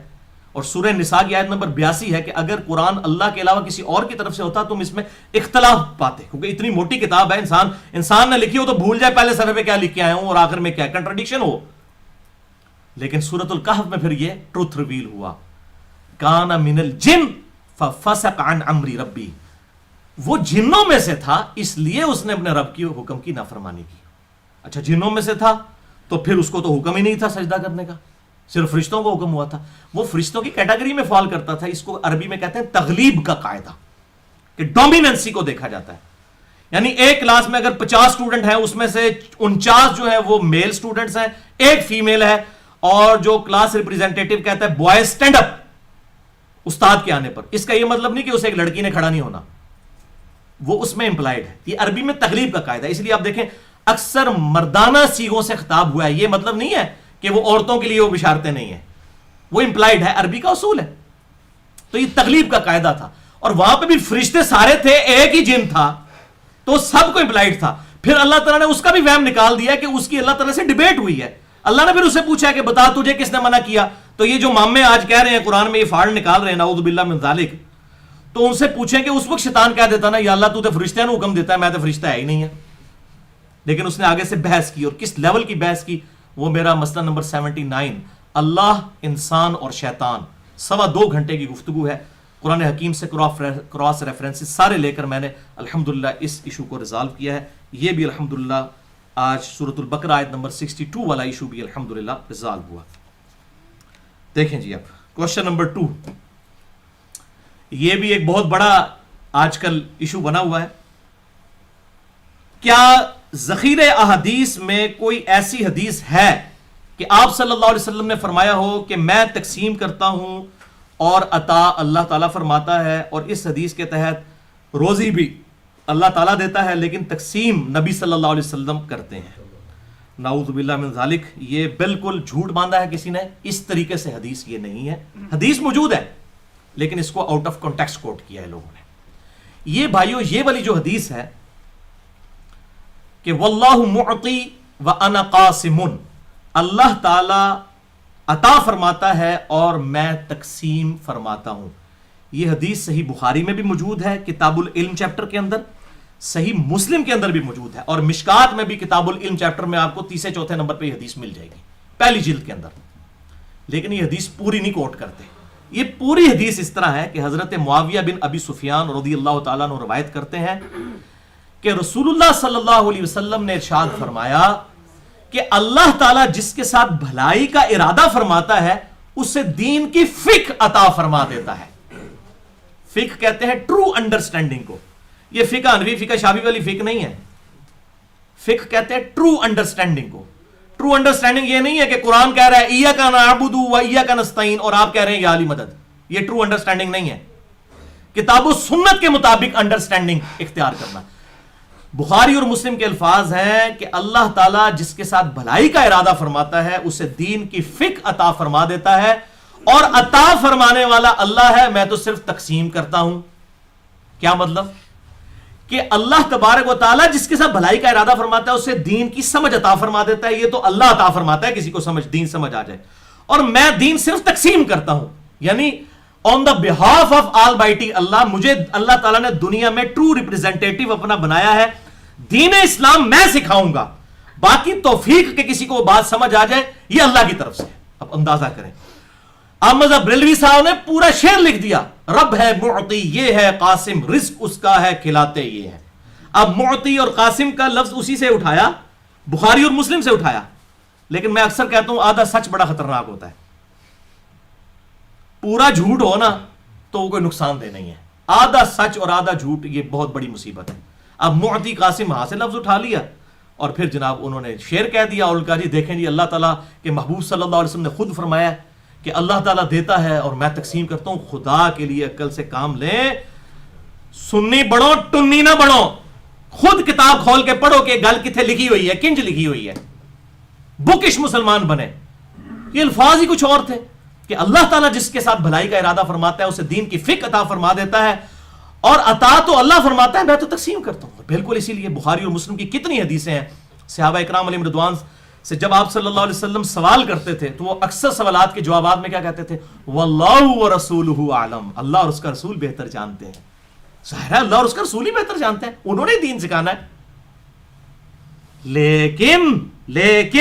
لیکن جہاں تکوینی امور آیا کرتے تھے, جہاں تقدیر کے معاملات آیا کرتے تھے, جہاں پر توحید سے تصادم ہوتا تھا, وہاں میرے اور آپ کے امام الموحدین, امام کائنات, سید الاولین والآخرین, شفیع المذنبین, رحمت للعالمین, سیدنا و مولانا امام اعظم محمد رسول اللہ صلی اللہ علیہ وسلم, ننگی تلوار آپ کے ہاتھ میں ہوتی تھی توحید کے معاملے میں, اور فوراً ڈانٹ دیا کرتے تھے. جس کی مثال مسند امام احمد میں صحیح سند کے ساتھ یہ حدیث ہے. الادب المفرد میں بھی امام بخاری کی کتاب میں موجود ہے. ایک صحابی نے کہہ دیا یا رسول اللہ صلی اللہ علیہ وسلم ما شاء اللہ وشئت, جو اللہ چاہے اور جو اس کا رسول چاہے.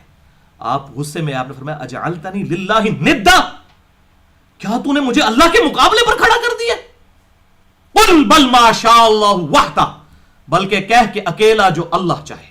اس نے نہیں آگے سے کہا یا رسول اللہ میں آپ کو اللہ کے اذن سے ہی مان رہا ہوں, اللہ کی اطاعت سے ہی مان رہا ہوں, اور غیر مستقل بذات, یہ جو ٹرمز ڈیوائز کی ہوئی ہیں ان صوفیوں نے, ان صحابہ کے دماغ میں تو اس قسم کا نعوذ باللہ من ذالک کوئی فطور نہیں تھا.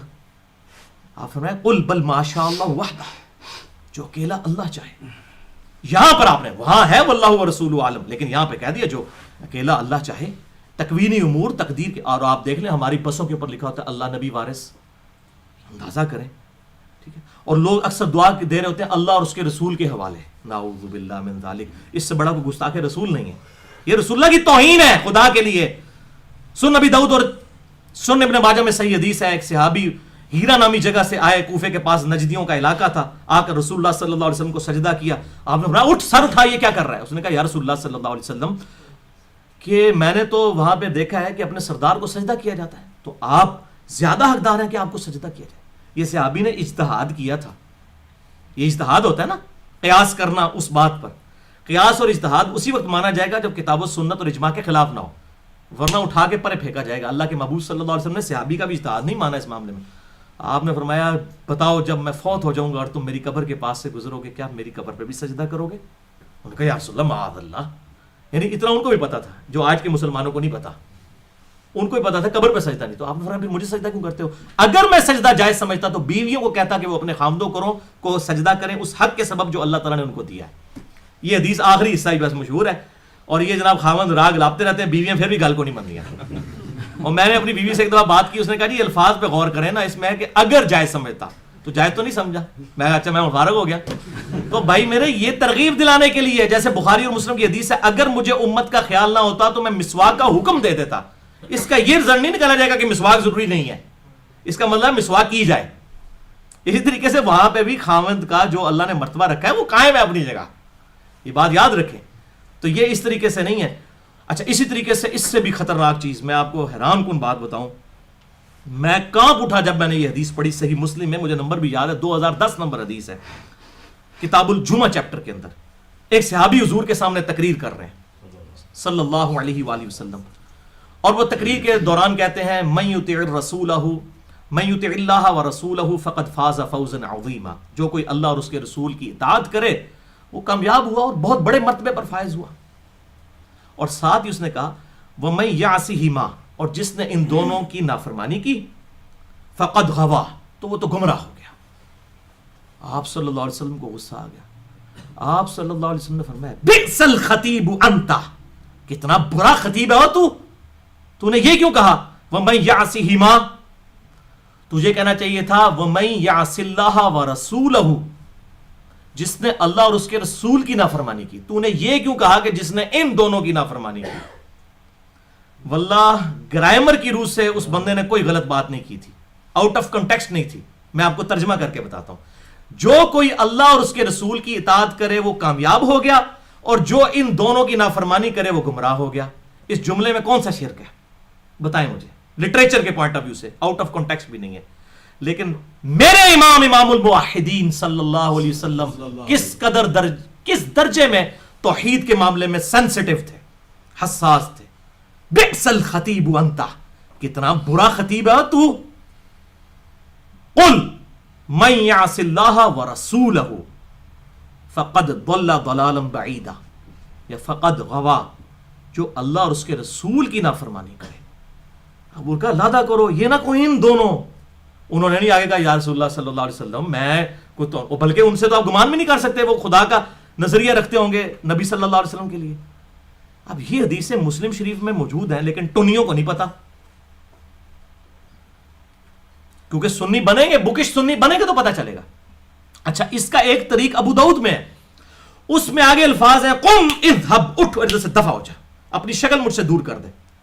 یہ آپ حالانکہ وَإِنَّكَ لَعَلَىٰ خُلُقٍ عَظِيمٍ، آپ اخلاق کے بڑے بلند درجے کے اوپر فائز تھے، لیکن یہاں آپ کو برداشت نہیں ہوا. آپ نے اس کو وہاں سے کہا اس ٹائم تے اپنی بتھی تو میرے تو دور کر دے، یہ تو گل کیوں کی تھی، اپنی شکل یہاں سے لے کے غائب ہو جا.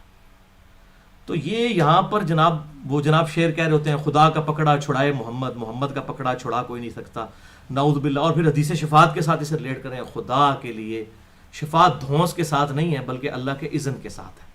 اور رسول اللہ صلی اللہ علیہ وسلم یہ بات سنیں تو یقین کریں کہ ان کو اپنی مجلس سے نکال کے باہر پھینک دیں جو لوگ اس قسم سے خدا اور اس کے رسول کا مقابلہ کرنا چاہتے ہیں.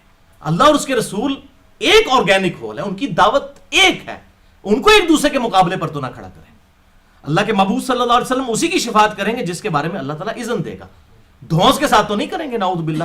حدیث شفاعت میں میرا پورا لیکچر ہے، مسئلہ نمبر 88B، 2.25 گھنٹے کا، جسے شوق ہو تو وہ دیکھ سکتا ہے. لیں جی تیسرا سوال. ہاں جی یہ بڑا کوڑا سوال ہے، پھر منو ڈر پہ لگتا ہے کہ میں بولا کہ نہ بولا. ٹھیک ہے جی پھر سنو.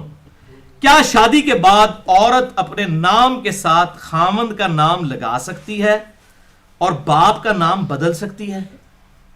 اچھا یہ بھائیو آج کل علماء عرب کی طرف سے یہ فتنہ اٹھایا گیا ہے. پاکستان میں بھی چند غیر مقلد قسم کے علماء، بلکہ کہنا چاہیے مقلد بھی اور غیر مقلد بھی، اہل حدیث کی بات نہیں کر رہا، مقلد اور غیر مقلد، جو اپنے ان علماء کے اندھے مقلد ہیں یا جن کو بیچاروں کو سینس نہیں، فقہ نہیں دین کی، انہوں نے بھی ایک فتنہ کھڑا کیا ہے کہ اگر کسی کی شادی ہو جائے تو وہ شادی کے بعد اپنے خاوند کا نام اگر لگا لے گی اپنے نام کے ساتھ تو وہ کہتے ہیں جو بخاری اور مسلم میں وعیدیں آئی ہیں وہ اس کے اوپر فٹ ہو جائیں گی. نعوذ باللہ من ذالک. میں وہ حدیثیں بھی بتاتا ہوں اور پھر میں اس کا بتاتا ہوں انہوں نے کس طریقے سے غلط فہم اس کا لیا ہے. یہ بالکل اس طریقے سے ہے ہی نہیں تھی بات. میرا خیال ہے شناختی کارڈ بھی کبھی نہیں پڑھا، اس پہ لکھا ہوتا ہے خاوند کا نام، یہ نہیں لکھا ہوتا باپ کا نام. ٹھیک ہے بےچارے اب ان پڑھ ہیں، ان کو تو پڑھے لکھے تو ہے نہیں نا، یہ بھی بہت بڑا مسئلہ ہے نا. تو وہ اب آپ اس بات کو سمجھ لیں جو آؤٹ آف کانٹیکسٹ انہوں نے کوٹ کی ہے. بخاری اور مسلم کی متفق علیہ حدیث ہے سیدنا مولا علی رضی اللہ تعالیٰ عنہ علیہ السلام سے. کہ ان سے کسی نے پوچھا کہ بتائیے کہ رسول اللہ صلی اللہ علیہ وسلم نے کیا آپ کو کوئی خاص علوم سکھائے تھے؟ میں نے علم لدنی والا لیکچر مسئلہ 55A میں بھی اس حدیث کو پورا بریف کیا، یا میں صرف اس کا ایک ٹکڑا پڑھنے لگا ہوں. تو انہوں نے کہا کہ نبی صلی اللہ علیہ وسلم نے ہمیں وہی کچھ دیا ہے جو باقیوں کو دیا ہے. ہاں ایک قرآن کا فہم ہے جو انہوں نے ہمیں سکھایا تھا، یعنی قرآن ہی دے کے گئے ہیں امت کو.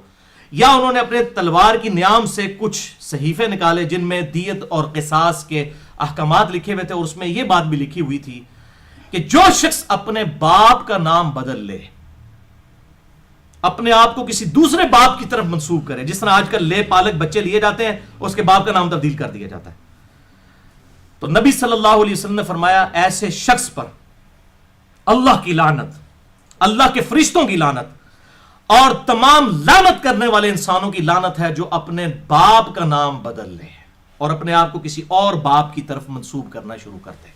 وَلِعَاذُ بِاللَّهِ تَعَالَى. اسی طریقے سے ایک اور حدیث ہے، وہ بھی بخاری اور مسلم کی متفق علیہ حدیث ہے. اس کا مجھے بائی چانس نمبر بھی یاد ہو گیا کیونکہ میں نے اتنی دفعہ پچھلے دنوں میں یہ جواب دیا ہے. صحیح بخاری میں 6767 یعنی 6767 اور مسلم میں ہے 229 نمبر، اور مسلم میں اس کا کانٹیکسٹ بھی موجود ہے. بخاری اور مسلم دونوں میں حدیث ہے کہ آپ صلی اللہ علیہ وسلم نے فرمایا جس شخص نے اپنے آپ کو اپنے باپ کے علاوہ کسی اور باپ کی طرف منسوب کر دیا، اپنے باپ کا نام بدل دیا، ایسے شخص پر اللہ تعالیٰ نے جنت حرام کر دی ہے. وَلِعَاذُ بِاللَّهِ تعالیٰ. یہ عرب کے اندر تھی اس طرح کی چیزیں، اس کو کنڈیم کیا گیا. سب سے پہلے تو رسم توڑی گئی نا قرآن حکیم کے ذریعے. آپ کے جو غلام تھے زید ابن حارثہ، ان کو زید ابن محمد کہا جاتا تھا، حالانکہ محمد صلی اللہ علیہ وسلم کے باپ تو نہیں تھے. تو اللہ تعالیٰ نے سب سے پہلے تو اس کو کنڈیم کیا کہ منہ بولا رشتہ کوئی نہیں. سورۃ الاحزاب پڑھ کے دیکھ لیں. پھر اللہ نے کیٹاگوریکل فیصلہ کیا، ما کان محمد ابا احد من رجالکم ولکن رسول اللہ وخاتم النبیین. محمد صلی اللہ علیہ وسلم تم مردوں میں سے کسی کے باپ نہیں ہے. زید ابن حارثہ ان کا وہ مرد ہے، ان کا کوئی بیٹا مرد کی کیٹیگری میں فال نہیں کرے گا. بچے بچپن میں تینوں فوت ہو گئے، کسی مرد کے باپ نہیں. وہ تو اللہ کے رسول ہے اور خاتم النبیین ہے. کیا مطلب؟ خاتم النبیین کا تقاضا ہے کہ آپ کا بیٹا جوانی تک نہ پہنچے، ورنہ وہ بھی پیغمبر ہوتا، کیونکہ اگلے انبیاء کو اللہ نے یہ پروٹوکول دیا ہے نا. تو آپ صلی اللہ علیہ وسلم کو بھی یہ پروٹوکول ملتا ہے، اس لیے آپ کسی مرد کے باپ نہیں. پھر ان کو زید ابن محمد کی بجائے زید ابن حارثہ، اور پھر اس کو اوپر بھی جب انہوں نے اپنی بیوی کو طلاق دی تو اللہ تعالیٰ نے حضرت زینب کے ساتھ نکاح کر دیا اور فرمایا یہ ہم نے اس لیے کیا تاکہ یہ رسم ہمیشہ کے لیے ختم کر لیں کہ منہ بولا رشتہ کوئی نہیں ہوتا. تو لوگ یہ نہ کہیں کہ جناب آپ نے اپنے بہو کے ساتھ شادی کر لی، وہ آپ کی بہو ہے ہی نہیں تھی، وہ تو منہ بولا بیٹا تھا. تو یہ باپ کا نام بدلنا خدا کے لیے فکر سے کام لیں. سنی بنو ٹنی نہ بنو، اپنی عقل بھی استعمال کرو. باپ کا نام بدلنا یہ ہے کہ اگر کسی شخص کے کوئی باپ کا نام ہے، مثال کے طور پر کوئی عورت ہے، اس کا نام ہے عائشہ بنت خالد، عائشہ خالد کی بیٹی. اب سپوز اس کی شادی جو ہے وہ کسی جو ہے وہ عمر نامی لڑکے کے ساتھ ہو جاتی ہے، تو اگر اب وہ عائشہ عمر لکھ دیتی ہے اپنے آپ کو، پہلے عائشہ خالد تھی اب عائشہ عمر، تو یہ باپ کا نام نہیں بدلا اس نے. باپ کا نام تب بدلا جائے گا جب وہ لکھے عائشہ بنت عمر، یا وہاں پہ بھی والد کی نام کی جگہ اس کا عمر. تو کوئی بیوقوف ہوگا یہ لکھے گا؟ مولوی بیچارہ میٹرک پاس بھی نہیں ہوتا، اکثر تو بیچارے اسکول سے بھاگے ہوتے ہیں، پڑھ نہیں سکتے تو لوگ مدرسوں میں داخل، اس بیچارے کو یہ سمجھ کہاں سے آئے گی؟ وہ لکھا ہوتا ہے خاوند کا نام. تو عائشہ عمر اگر لکھتے اس نے نام نہیں بدلا اپنے باپ کا. اچھا عام بندے کو تو یہ بیچاروں کو پتہ ہی نہیں کہ ان کے اوپر کیا کیا فتوے یہ مولوی لگا رہے ہیں، جن کی عقل ہی نہیں کام کرتی ہیں. یہ اس نے باپ کا نام نہیں بدلا. خدا کے لیے باپ کا نام بدلنا یہ ہے کہ وہ عائشہ بنت خالد کو کر دے عائشہ بنت عمر. وہ تو اپنے خاوند کے نام کے خانے میں ڈال رہی ہے اپنے خاوند کا نام، اور اگر یہ عمر لگا رہی ہے تو آگے لکھا بھی تو ہوا ہے خاوند کا نام یہ ہے، باپ کا نام تو اس کا وہی رہے گا. ویسے یہ نہ سمجھے کہ میں نے کو اپنے لیے کو راہ سیدھی کر لی ہوئی ہے. میری الحمدللہ شادی کو 11 سال سے زیادہ ہو چکے ہیں، میری بیوی کا نام وہی ہے جو پہلے تھا، میں نے نہیں تبدیل کروایا. کو میں اپنے لیے معاملہ نہیں سیدھا کر رہا، میں آپ کو بتا رہا ہوں کہ ضرورت کوئی نہیں، اگر نہیں کروانا چاہتے نہ کروایا، اور کوئی کروا لے اس کے اوپر فتوا بھی نہیں لگے گا. تو یہ بےچارے چند سعودی عرب کے مولوی جن کو بالکل دین کی فکر نہیں ہے، وہ ظاہری حدیثیں پکڑ کے اس طریقے سے مسلمانوں کے اوپر فتوے لگا رہے ہیں. جی دیکھیں جی ان سب پہ جنت اونا جناب، تقریباً پورے پاکستان تے جنت نام کرتی جی نا مولویاں نے، بلکہ سارے دے ہوتے ہیں، انڈیا دے ہوتے بھی، کیونکہ انہوں نے اپنی عقل کام نہیں کر دی. اور میں آپ کو بتاؤں بڑا خطرناک فتویٰ ہے یہ، فتویٰ ان کے اوپر لوٹ رہا ہے، انہوں نے غلط فتویٰ لگایا ہے. اور پھر مجھے بھی وہ ای میلز کر رہے ہوتے ہیں جناب فلاں کا فتویٰ. بھائی میں کسی کے فتوے کا کوئی ذمہ دار نہیں ہوں. اگر کسی نے اس قسم کی کوئی بات کی ہے وہ خود بھگتے گا. میں تو آپ کو حق بات بتاؤں گا, وہ بالکل ڈنکے کی چوٹ پہ جو صحیح بات ہے وہ میں آپ کو بتا رہا ہوں, یہ نہیں ہے. اور باقی پھر آپ اینڈ پہ مجھ سے پھکی بھی لے لیں اس حوالے سے کہ میں آپ کو بتاتا ہوں کہ کس شخص نے اپنے باپ کا نام چینج کروایا تھا. ٹھیک ہے نا. اب یہ پھر مجھے گالیاں نکالیں گے, لیکن گالیاں جس نے نکالنی ہیں ضرور نکالیں, لیکن ہم تو حق بات کریں گے. پھر ہم کہیں گے کہ کس کے اوپر جنت حرام ہوئی ہے, آپ نے جو یہ فارمولے لگائے ہیں اور واقعی ایگزیکٹ وہ والا کام کیا ہے کہ اس نے باپ کا نام بدلوایا ہے. صحیح مسلم میں 219 نمبر حدیث آپ نکال کے دیکھ لیں, اور بخاری میں 6767. مسلم میں اس کا کانٹیکسٹ بھی موجود ہے. بخاری اور مسلم کی یہ میں نے دونوں نمبر بتا دیے. اس کی شرح آپ ابن حجر اسقلانی کی فتح الباری پڑھ لیں, بخاری 6767 کی, 67 کی, اور مسلم میں امام شرف الدین نووی المتوفا 676 ہجری, جو آخری درجے تک سنیت کا دفاع کرتے ہیں, چاہے ان کو جھوٹ بھی بولنا پڑ جائے نا کسی معاملے کے اندر, تو وہ کوئی اس معاملے میں حیا نہیں کرتے. ہم ان کی غلطیاں اللہ کے سپرد کرتے ہیں, لیکن میں نے دیکھا ہے وہ بالکل باطل تعویلات بھی کر جاتے ہیں سنیت کا دفاع کرتے ہوئے. لیکن یہاں پہ انہوں نے بھی کوئی باطل تعویل نہیں کی, شرف الدین نووی نے بھی. اسی طریقے سے ابن حجر اسقلانی المتوفا 852 ہجری فتح الباری میں کھول دیں, انہوں نے بتایا ہے کہ اس امت کے اندر پہلی دفعہ کس نے باپ کا نام چینج کروایا ہے. اور اب میں علماء عرب سے پوچھوں گا, اور پاکستانی جو ان کے تنخواہ دار ہیں, کہ اب اس کے اوپر تم دوزخ واجب کرواتے ہو کہ نہیں, اور جنت حرام کرواتے ہو کہ نہیں. اب یہ تمہارا امتحان ہے اس معاملے میں. صحیح مسلم میں 219 نمبر حدیث, بخاری میں 6767. مسلم کا جو طریق ہے اس میں الفاظ موجود ہیں کہ حضرت امیر معاویہ رضی اللہ تعالیٰ عنہ کے زمانے میں, دیکھو سارا فیوز اٹھنا شروع ہو گیا کہ ایک کام ہو گیا, یہ پائی کے کریے. مسلم شریف کے اندر الفاظ موجود ہیں کہ یہ کس زمانے کے اندر یہ بات ہوئی ہے. حضرت معاویہ کا نام نہیں ہے, لیکن اس کی شرح کے اندر سب نے لکھا ہے, اور اس پہ کوئی دوسری رائے نہیں ہے. اس میں الفاظ یہ ہیں کہ ابو بکرہ جو صحابی تھے رضی اللہ تعالیٰ عنہ, ابو بکرہ, ایک ہے ابو بکر, ایک ہے ابو بکرہ. ابو بکرہ رضی اللہ تعالیٰ عنہ کی جو والدہ تھیں سمیہ تھیں, ایک تو ہے سمیہ عمار ابن یاسر کی والدہ, یہ اور سمیہ, اور یہ سمیہ جو عورت تھی انہی سے ایک اور بیٹا تھا, اس کا نام تھا زیاد, جو عبید اللہ ابن زیاد جو قاتلین حسین کا سرغنہ تھا, جس کے بارے میں صحیح بخاری میں حدیث ہے 3748 کے حسین علیہ السلام, اس پہ امام بخاری نے لکھا ہے حسین علیہ السلام, علیہ السلام سیدنا حسین کے ساتھ, ان کا سر کاٹ کر جب عبید اللہ ابن زیاد کے سامنے لا کے رکھا گیا. یہ عبید اللہ ابن زیاد یہ خود بھی ابن مرجانہ, یہ خود بھی ولد الزنا تھا, اس کا باپ بھی ولد الزنا تھا. یہ سارے گستاحان رسول ایسے ہی ہوتے ہیں. زیاد کی والدہ اور ابو بکرہ صحابی کی والدہ یہ دونوں ایک تھی, سمیہ. تو ابو بکرہ کے پاس صحیح مسلم 219 نمبر حدیث کتاب الایمان والے چیپٹر میں ایک بندہ آتا ہے شکایت لے کے, وہ کہتا ہے دیکھو کہ تیرے پرانو دیکھو انہیں نام ہی بدل دیتا گیا ہے. اب اس کو زیاد بن سمیہ کی بجائے زیاد بن ابی سفیان کہنا شروع کر دیا تھا لوگوں نے. تو ابو بکرہ کو آگے کہہ رہے ہیں کہ یار تجھے نہیں پتا کہ رسول اللہ صلی اللہ علیہ وسلم نے فرمایا تھا جس نے اپنے باپ کا نام بدل لیا اس پہ جنت حرام ہے. تو ابو بکرہ نے کہا کہ مجھے تو خود پتا ہے, میں نے سعد ابن ابی وقاص سے اور رسول اللہ صلی اللہ علیہ وسلم سے یہ خود حدیث سنی ہوئی ہے کہ جس نے اپنے باپ کا نام بدلا تو وہ دوزخ میں جائے گا. اسی کی شرح میں امام نووی ابن حجر اسقلانی نے بڑی ڈیٹیل کے ساتھ لکھ دیا ہے. اس کے بعد ابو بکرہ نے اپنے بھائی کے ساتھ پوری زندگی کلام نہیں کیا جس نے اپنے باپ کا نام بدل لیا. اور پھر ابن حجر اور امام نووی کیا لکھتے ہیں کہ حضرت علی رضی اللہ تعالیٰ عنہ کا یہ بڑا قریبی بندہ تھا زیاد. جب تحکیم کے مسئلے کے بعد اختلاف کھڑا ہوا تو حضرت معاویہ نے اسے اپنے ساتھ ملانے کے لیے جو ہے وہ یہ ایک چال چلی کہ اس کو حضرت علی سے ہٹا کے اپنے ساتھ ملا لیا جائے. اور ابن حجر نے پورا لکھا ہے کہ حضرت ابو سفیان رضی اللہ تعالیٰ عنہ کے سامنے جب زیاد کے باپ کا ذکر ہوتا تھا تو ابو سفیان کہتے تھے مجھے اگر حضرت عمر کا ڈر نہ ہو تو میں بتا دوں کہ اس کا باپ کون ہے.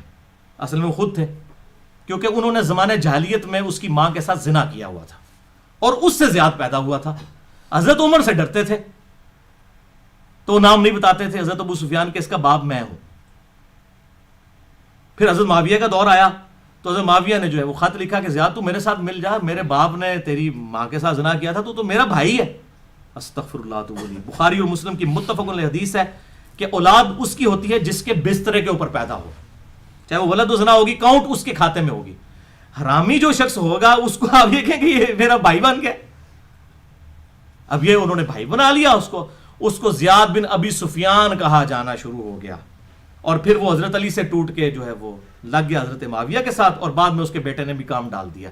یہ ہے ان لوگوں کی ہسٹری. تو اب میں یہ علماء عرب کو بھی پھکی دیتا ہوں کہ امت کو بتائیں کہ امت میں یہ زیاد بن ابی سفیان، تو زیاد نے اپنے باپ کا نام بدلا نا، یہ تو اس نے بدلا، اس پہ تو حدیث فٹ کرے نا یہ والی. اور جس نے بدلوایا وہ اس سے بڑا مجرم، جس نے اس کو اس غلطی کی طرف لگایا وہ اس سے بڑا مجرم. تو اب میں ان سے پوچھتا ہوں کہ ہاں جی تسی تے جناب ساڈے نگاہ پہ توڑواندے پھر رہے ہو، اور اتنے لوگوں نے پاکستانی انڈیا دے اوتے فتوے لگا رہے ہو جنت اور دوزخ دے. پہلے تسی بھائی جی اپنے گھر دی خبر لو کہ یہ ہے وہ حقیقت. تو میں نے اسی لیے جو ہے الحمدللہ یہ میری ایمانداری ہے کہ میں ریکارڈنگ کے ساتھ اس چیز کو بالکل واضح کر دوں.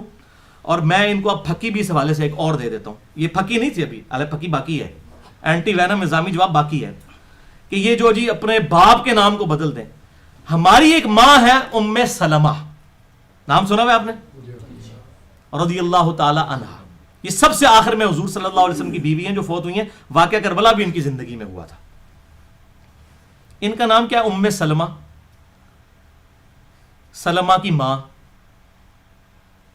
اب انہوں نے جب نبی صلی اللہ علیہ وسلم کے ساتھ شادی کی تو اس کے بعد تو انہیں اپنے آپ کو کسی اور کی طرف منسوب نہیں کرنا چاہیے تھا نا.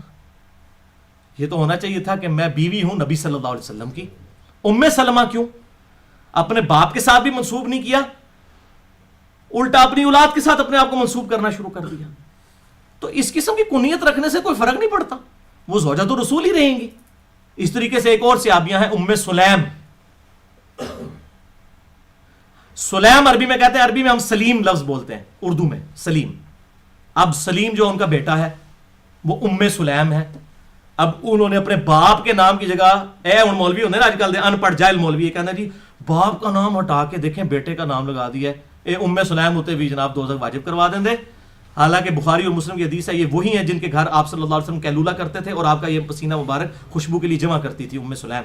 یہ آپ صلی اللہ علیہ وسلم کی آپ سمجھے ایک بوڑھی اماں کی ایکویلنٹ تھی. آپ ان کا اتنا احترام کیا کرتے تھے، ان کے گھر میں سویا بھی کرتے تھے جا کے ام سلیم. تو یہ ان کے اوپر فتویٰ لگائیں گے جی آپ نے تو اپنے باپ کا نام بدل لیا ہے، سلیم تو آپ کا بیٹا ہے، آپ کو اپنے باپ کا نام تلاش کرنا چاہیے. تو باپ کی جگہ چاہے بیٹے کا نام لگائیں چاہے خامند کا نام لگائیں، لگتے بشکاری ہے نا بھائی جی. ٹھیک ہے نا. نام بدلا یہ بدلنا نہیں ہے میرے بھائیوں. نام بدلنا یہ ہے کہ کوئی شخص عائشہ بنت خالد اپنے آپ کو عائشہ بنت عمر کر دے، یہ ہوگا بدلنا، ادروائز بدلنا نہیں ہوگا. عقل کے ناخن لیں اور ان مولویوں کے چنگل سے بچیں. ان بیچاروں کو جو ہے پورا سے علم ہے، اللہ تعالیٰ ان کو ہدایت دے. اب اس ریکارڈنگ کے بعد پھر انہوں نے مجھے گالیاں نکالنی ہیں کہ یار علی نے ایک اور گل دس دیتی ہے. بھائی اسی تے دساں گے، یہ بلاد اللہ نے چھڑ دیتی تواڈے اوتے، حق گل کریں گے بھائی جی، بالکل صحیح کریں گے. منو گالاں کرنے دی بجائے سب سے پہلے امام بخاری کو نکالیں، پھر امام مسلم کو نکالیں، پھر امام ابن حجر کو نکالیں، پھر امام نووی کو نکالیں. میرا نمبر تے بھائی بات چاہتا ہے، چور تو پہلے چور دی ماں نو مارو. تو یا میں کلیئر کٹ کہنا کہ تسی سارے سنی نہیں ہو، ٹنی ہو، اپنے بابیا بزرگاں دے پیچھے چل رہے ہو. اصل سنی ہے بندہ ہے جڑا تانوں کتاب و سنت کے مرد سے کتاب سے حوالہ دیتا ہے. جائیں کھولیں بخاری کی شرح 6767 پڑھیں اور مسلم 219 کی شرح پڑھ لیں، آپ کو پتہ چلے گا اس امت میں سب سے پہلے یہ بدعت کس نے جاری کی، اور دوزخ والی بدعت کہ باپ کا نام چینج کروا دیا. زیاد کا نام جو ہے زیاد بن ابی سفیان کر دیا معاویہ بن ابی سفیان نے. یہ انہوں نے یہ کام کیا ہے. ٹھیک ہے جی. تو یہ میں نے الحمدللہ اس حوالے سے حق بھی ادا کر دیا. اب آ جائیں جی چوتھا کوشچن آج کا. مسند امام احمد اور المستدرک للحاکم کی صحیح پروننسیشن کیا ہے؟ بعض اوقات آپ بھی غلط لفظ بولتے ہیں اور علماء کرام، اچھا میرے منہ سے اکثر علماء کرام نکل جاتا ہے، میں نے سوچا ہے علماء کرام یعنی عزت والے علماء آپ کی غلطیاں نکالتے ہیں. ظاہر ہے جی علماء نے تو یہی غلطیاں نکالنی ہیں. علماء کا تو کام یہ ہے کہ وہ زبر زیر کی غلطیاں پکڑتے ہیں. حالانکہ ان کی اپنی حالت یہ ہے کہ ان کی اکثریت رضی اللہ تعالیٰ عنہ کہتی ہے، حالانکہ رضی اللہ تعالیٰ عنہ کوئی لفظ ہی نہیں عربی میں، رضی اللہ عنہ ہے. ہاں اردو میں کہیں آپ اللہ ان سے راضی ہوا، پھر تو راضی لفظ ٹھیک ہے. عربی میں تو ضاد ہے. امام کعبہ کی پروننسیشن سن لیں، وَلَضَّالِّينَ غیر المغضوب علیہم وَلَضَّالِّينَ آمین. تو یہ رضی اللہ تعالیٰ عنہ کو رضی اللہ تعالیٰ عنہ کہتے ہیں. یہ پروننسیشن اس میں کو ہم کہتے ہیں لحن جلی.